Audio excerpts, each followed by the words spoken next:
नमस्कार। आज हम भाव परिचय जानेंगे। चलिए, ये जो चार्ट देख रहे हैं इसमें 12 खाने हैं। ये 12 खाने को हम 12 भाव कहते हैं।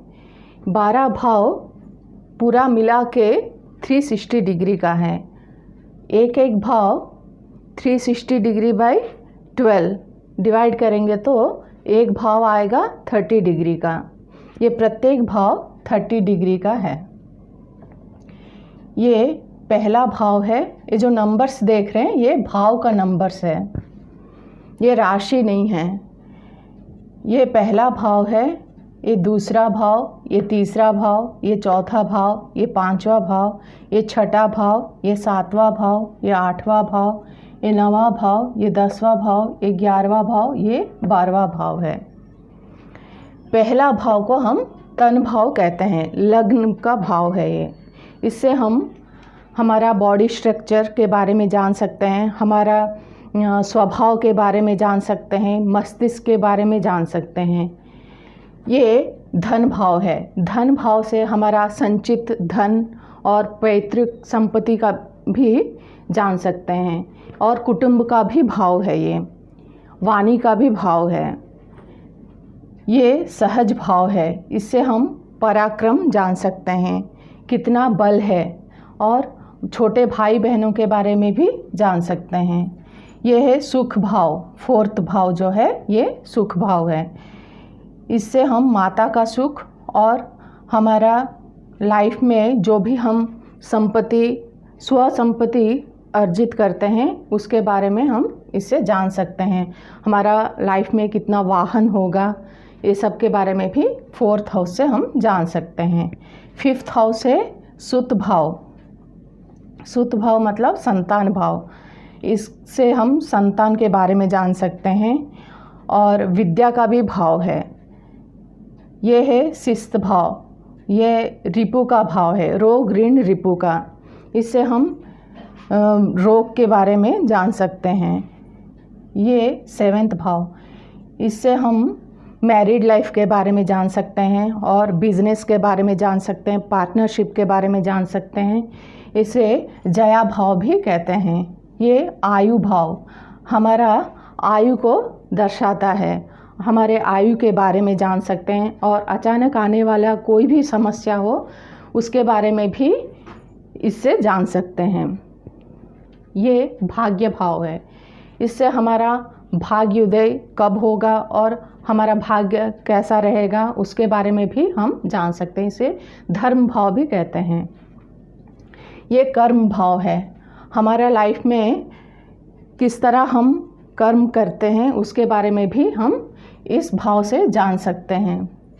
ये है लाभ भाव। लाभ भाव हमारे लाइफ में जो भी हम अचीव करते हैं वो इससे जान सकते हैं। इनकम भी कितना हमारा होगा उसके बारे में भी हम इस भाव से जान सकते हैं। 11th भाव से, लाभ भाव से, इससे बड़े भाई बहनों का भी विचार किया जा सकता है। ये है व्यय भाव।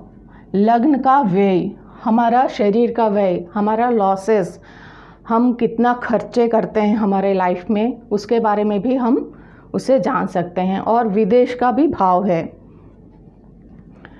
ये जो पहला भाव है इसका कारक ग्रह है सूर्य। ये जो धन भाव है इसका कारक ग्रह है गुरु।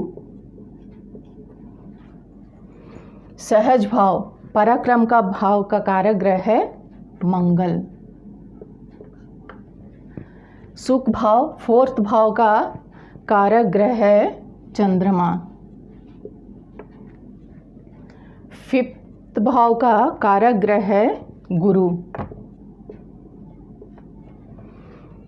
6ठा भाव का कारक ग्रह है मंगल। ये 7th भाव का कारक ग्रह है शुक्र। ये स्थायी कारक है। और चर कारक है स्त्री के लिए गुरु और पुरुष के लिए शुक्र। ये आयु आयु भाव है, इसका कारक ग्रह है शनि।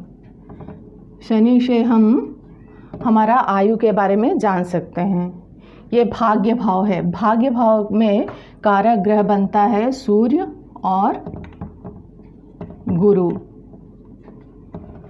ये कर्म भाव है। कर्म भाव में 4 ग्रह बनते हैं। सूर्य कारक है, हमारा आत्मविश्वास का कारक ग्रह है, हमारा सम्मान का कारक ग्रह है, तो सूर्य को लेते हैं। फिर गुरु जो फाइनेंस का कारक ग्रह है, ज्ञान का कारक ग्रह है, और बुध। बुध प्रत्येक कार्य के लिए बुद्धि का ज़रूरत रहता है, छोटा कार्य हो या बड़ा कार्य, जो भी हम कर्म करते हैं उसके लिए बुद्धि की आवश्यकता होती है, तो वो बुध से हम जान सकते हैं। फिर शनि, आजीविका का कारक ग्रह शनि बनता है। तो ये 4 ग्रह है कारक ग्रह इस भाव का। लाभ भाव का कारक ग्रह है गुरु। व्यय भाव का कारक ग्रह है शनि।